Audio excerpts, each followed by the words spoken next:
Hello friends, welcome to Ramesh TNPSC academy. இன்றைக்கி நம்ம மேக்ஸில் ரொம்பவே ஒரு ஈஸியான டாபிக் தான் வந்து பார்க்க போகிறோம். ஆவரேஜ், அதாவது சராசரிங்கிற டாபிக் தான் வந்து நம்ம இந்த வீடியோவில் பார்க்க போகிறோம். வழக்கம் போல் உங்கள் மேக்ஸ் நோட்டை எடுத்துக்கோங்க. நம்ம ஒரு மாடலுமே வந்து பார்ப்போம்.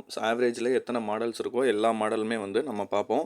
அதை வந்து நீங்கள் நோட்டை எழுதிட்டே வாங்க, உங்களுக்கு ரொம்பவே யூஸ்ஃபுல்லாக இருக்கும். எக்ஸாமில் வந்து கேட்கக்கூடிய ஒரு டாபிக் தான் இது.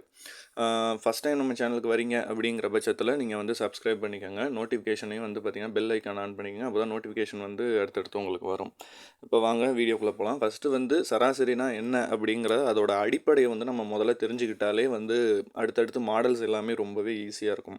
இந்த சராசரி அப்படிங்கிறது என்னென்னா, இப்போ வந்து நமக்கு நிறைய ஒரு எக்ஸாம்பிள் சொல்கிறேன். ஒரு கிரிக்கெட் டீம் இருக்குங்கன்னு வச்சுக்கோங்களேன். அந்த கிரிக்கெட் டீமில் ஒவ்வொரு நபருமே ஒரு பேட்டிங் பிடிச்சிட்டாங்க, கிரிக்கெட்டில் பேட்டிங் பண்ணிட்டாங்க. ஒவ்வொருத்தருமே வேறு வேறு ஸ்கோர் பண்ணியிருப்பாங்க. ஓப்பனிங் இறங்கின ஒருத்தர் வந்து ஒரு 50 ரன்கள் அடிச்சிருப்பார். அடுத்து இறங்கினவர் ரொம்ப கம்மியாக வந்து பார்த்திங்கன்னா ஒரு 4 ரன்னோ 5 ரன்னோ அடிக்கிறாரு. ஒருத்தர் 70 அடிக்கிறாரு, ஒருத்தர் 20 அடிக்கிறாருன்னு ஏற்ற தாழ்வுகளாக மாற்றி மாற்றி வேறு வேறு இது வச்சுருப்பாங்க. அந்த எல்லாத்தையும் கூட்டணும். மொத்த டீம், ஒரு டீமோட ஸ்கோர் எவ்வளோன்னு கூட்டிட்டு வகுத்தல், அதில் எத்தனை பேர் பேட்டிங் பண்ணாங்க, நம்பர் ஆஃப் பேட்ஸ்மேனை வந்து அதில் வகுத்திங்கன்னா எல்லாரோட ஆவரேஜ் கிடைக்கும். இதுதான் இவங்க வந்து சராசரியில் கொடுத்துருக்காங்க. இப்போ சராசரிங்கிறது விவரங்களின் கூட்டுதல், அதாவது கூட்டலை வந்து எல்லா வேல்யூவையும் கூட்டிக்கணும்.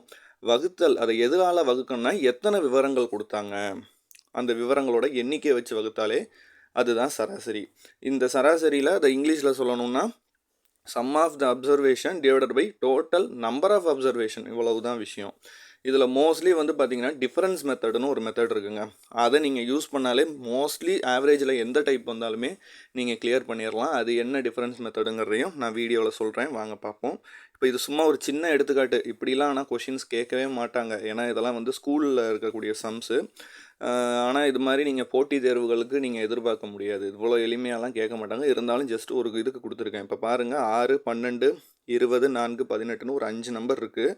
நான் ஏற்கனவே சொன்ன மாதிரி மேலே இருக்க எல்லா நம்பரையும் கூட்டிக்கணும். முதல்ல வந்து விவரங்களுடைய கூட்டல் தான் மேலே. வகுத்தல் எதுனா எத்தனை விவரங்கள் இருக்குது. இப்போ பாருங்கள், 6ங்கிறது ஒரு விவரம், 12ங்கிறது ஒரு விவரம், 20 ஒரு விவரம், 4 ஒரு விவரம், 18 வரும். மொத்தம் 5 விவரங்கள் இருக்குது. அப்போ வகுத்தல் 5. அப்போ எல்லாத்தையும் கூட்டி 5ஆல் வகுத்தா 12ங்கிறது இது எல்லா நம்பருடைய சராசரி. குறைவோ அதிகமோ, ஆனால் அது எல்லாத்துக்கும் சராசரிங்கிறது 12. இப்போ வாங்க மாடல்குள்ளே போகலாம். முதல் மாடல் இது வந்து பார்த்திங்கன்னா பெரும்பாலும் வந்து கொஞ்சம் ஈஸியான மாதிரி தான், ரொம்ப கஷ்டம் கிடையாது. இது மாதிரி தான் கொஷின்ஸ் நீங்கள் எதிர்பார்க்கலாம். இப்போ என்ன கொடுத்துருக்காங்க கேள்வியிலங்கிறத பாருங்கள். இதுலேயே டிஃபரன்ஸ் மெத்தட் வந்துடும். ஸோ டிஃபரன்ஸ் மெத்தட் இந்த ஃபஸ்ட்டு மாடல்லேருந்து இருக்குது. ஸோ இதை யூஸ் பண்ணியே நீங்கள் ரொம்ப சிம்பிளாக ஆன்சர் கண்டுபிடிக்கலாம். இப்போ பாருங்கள், முதல் 7 எண்களின் சராசரி 5 அப்படிங்கிறாங்க. அதாவது எந்த 7 நம்பர்னு அவங்க சொல்லவே இல்லை. ஒரு 7 நம்பர் இருக்குங்க. ஒரு 7 நம்பரோட ஆவரேஜ் வந்து 5ன்னு சொல்லிட்டாங்க.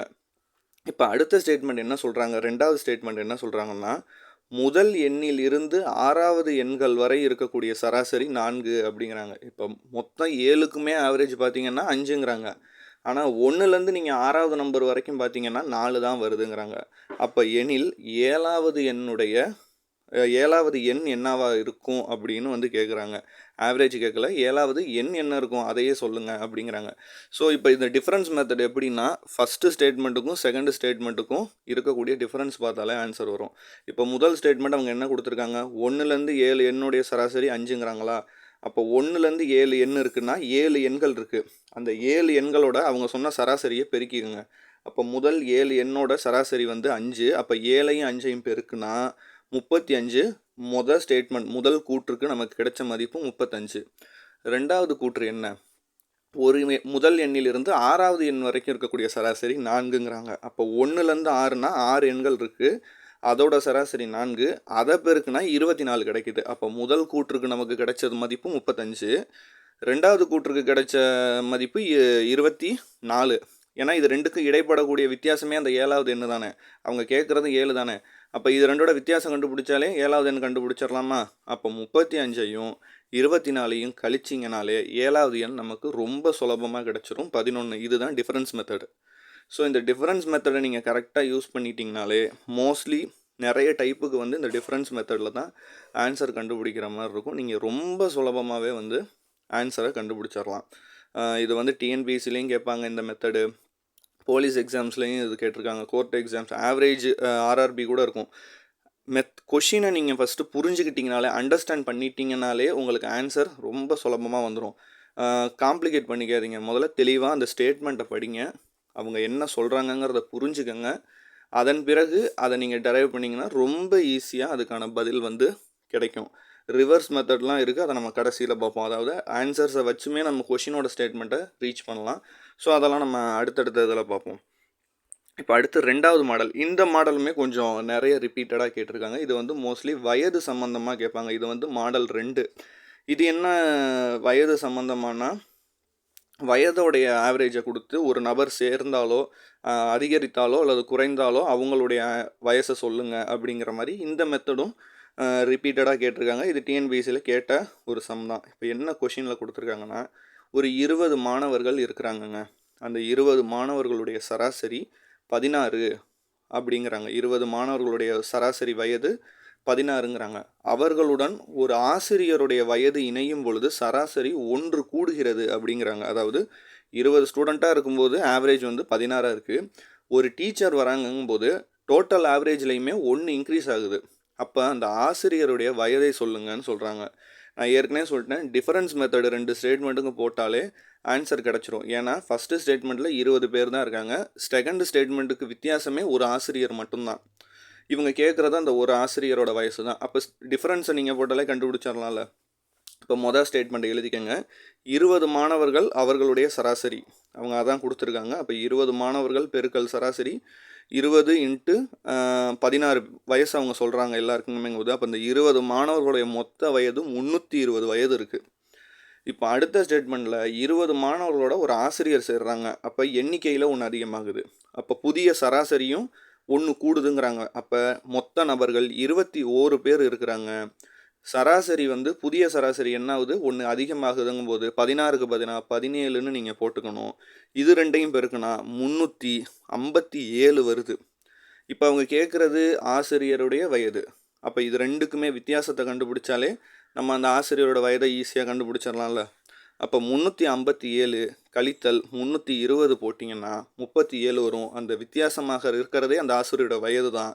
அப்போ ஆசிரியருடைய வயது 37. ரொம்ப எளிமையாக இந்த மாதிரி கணக்குங்க வந்தால் இந்த 2 ஸ்டேட்மெண்ட்டை மல்டிப்ளை பண்ணி டிஃப்ரென்ஸ் போட்டாலே நீங்கள் ஆன்சரை எடுத்துடலாம். ரொம்ப நீங்கள் குழப்பிக்கவே தேவையில்ல. ரொம்ப எளிமையான மெத்தட். அவங்க கொடுத்துருக்க 2 ஸ்டேட்மெண்ட் எடுக்கிறீங்க, மல்டிப்ளை பண்ணிடுறீங்க, டிஃப்ரென்ஸை கண்டுபிடிக்கிறீங்க, அதுதான் ஆன்சர்.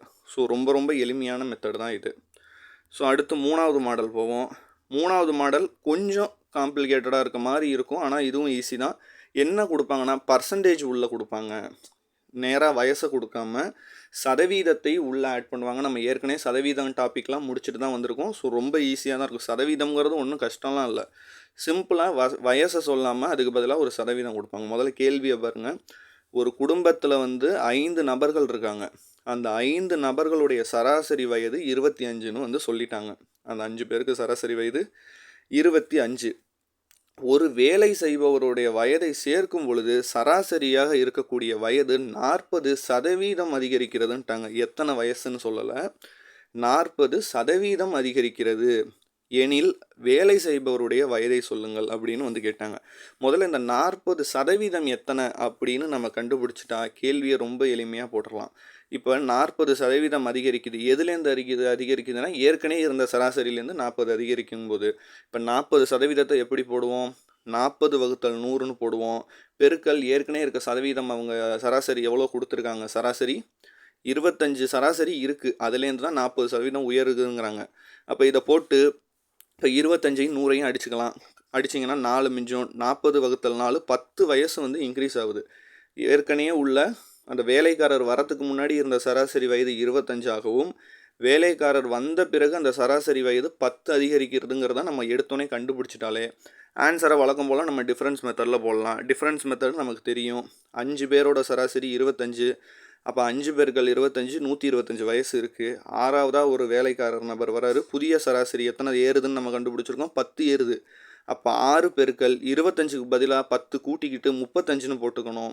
ரெண்டையும் பெருக்குனா 210 வயசு வருது.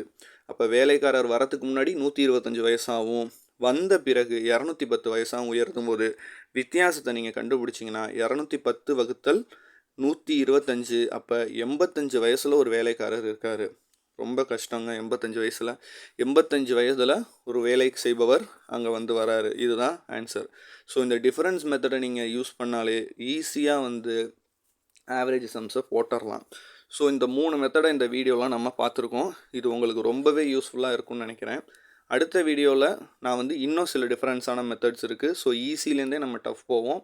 அதுதான் உங்களுக்கும் கரெக்டாக இருக்கும். நோட்டில் நீங்கள் இந்த வீடியோ பார்த்ததோடு நிறுத்தாமல் எழுதிக்கங்க. உங்களுக்கு டெஸ்ட் இருக்குது. இப்போ இதுதான் நீங்கள் வந்து இந்த டெஸ்ட்டை வந்து இப்போ நீங்கள் எழுதணும்.